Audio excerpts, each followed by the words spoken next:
holler a lot more last week at right tackle down the stretch? Well, we're just, we've been playing those guys all year. But Frew got banged up on his shoulder, and that was really it. He's okay? Did a good job, though. Frew Morgan's okay? That's fine. Health-wise, he's good. How close is the battle there for that starting right tackle? I think Frew is a clear starter for us. There's no question about that. He's played well for us. He's really only had one game where he didn't play quite as well up at Boston, but I mean he's done a great job. I mean he's the epitome of what you want in that offensive line. He's a special player. On the subject of right guard, you still like the rotation there with Tyron the starter and Maverick? Yeah, absolutely, yeah. And we got Simpson in there. He played some good quality snaps the other night. We're just trying to get those guys in there. I mean, because we're confident in them. I mean, we've got about 10 guys that we feel really good about. And now we got Ankrum back. It was his first game to get back the other night.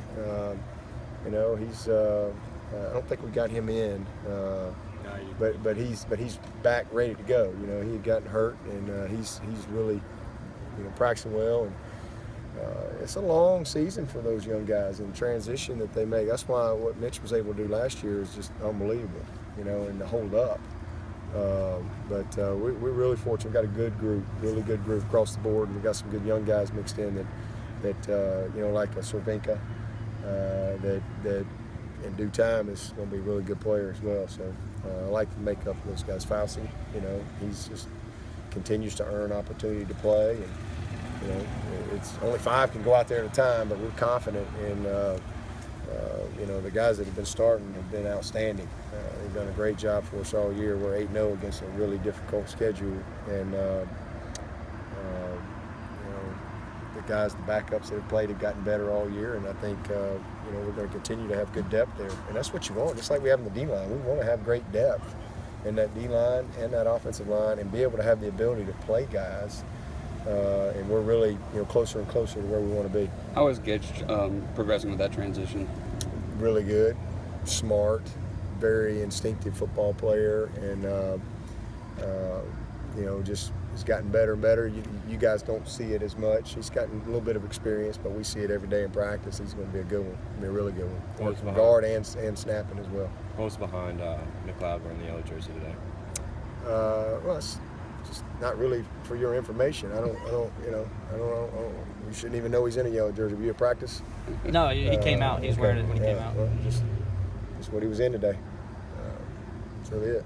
Coach Babers was very flattering of your team. Used a David versus Goliath analogy. Is that a little reverse psychology there, you think? Well, David beat Goliath too last time I checked. So we're going to make sure that we're prepared and that we're ready to go. Edmund, okay. Who? Marcus Edmund. Yeah. He's doing fine. All those guys are practiced and doing fine. I expect all of them to be ready to roll. How much do you feel the secondary missed when Jadar went out with the injury?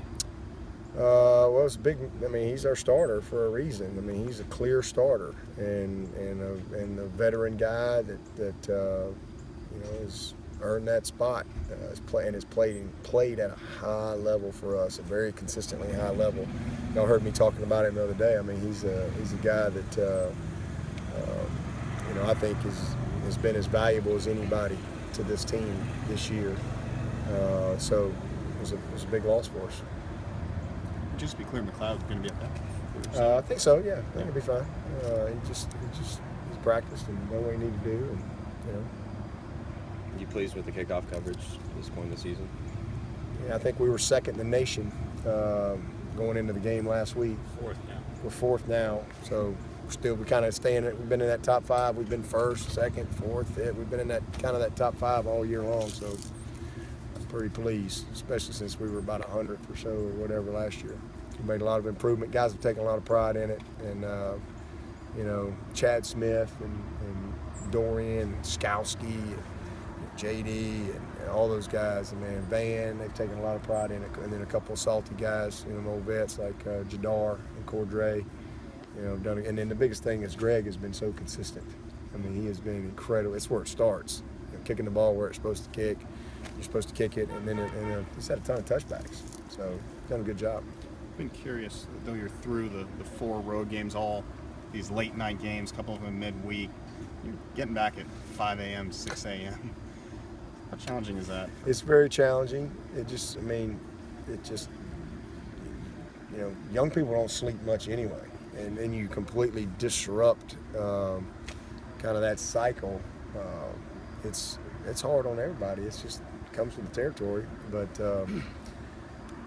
we've managed it well, and I think again the open date came at a good time. That first half of the season was kind of funky with the short weeks and the late get backs and stuff, but this week we got in 6 o'clock in the morning, and we were back over here Monday morning at 6:30.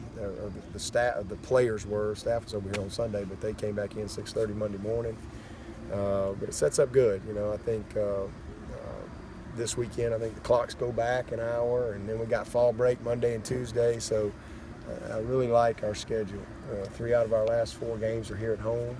So I think those are all positives for us at this point in the season. Big picture, short of asking for fewer night games, do you have a good answer for how that could be handled, just with asking teams repeatedly to get back? No, it is what it is. You just got to come back. Because we got to get to work as coaches. Our players, we don't make them come in on Sundays, but we got, that's a major day for us as a staff to be able to get and we have a very, like I said, systematic plan, and we've got a lot of work to do on those days. That's why when you have those short weeks and you lose a day or two, it just compounds it. But no, I think everybody does that. Pro teams do that. It's the same for everybody. Coach, as far as running back, is the pecking order pretty much the same with Adam Choice the next guy in, Feaster the last of the group? We'll have to find out on Saturday. Wayne Gallman's going to start. That's who's going to start, and we'll see what happens from there. All set. Gonna be rooting for the Cubbies in Game 7. Absolutely, man. I am all in with the Cubbies. Yes, I don't have anything against the Cleveland. In fact, I wouldn't be. I'll be happy for them too if they win it, because I think it's a cool story for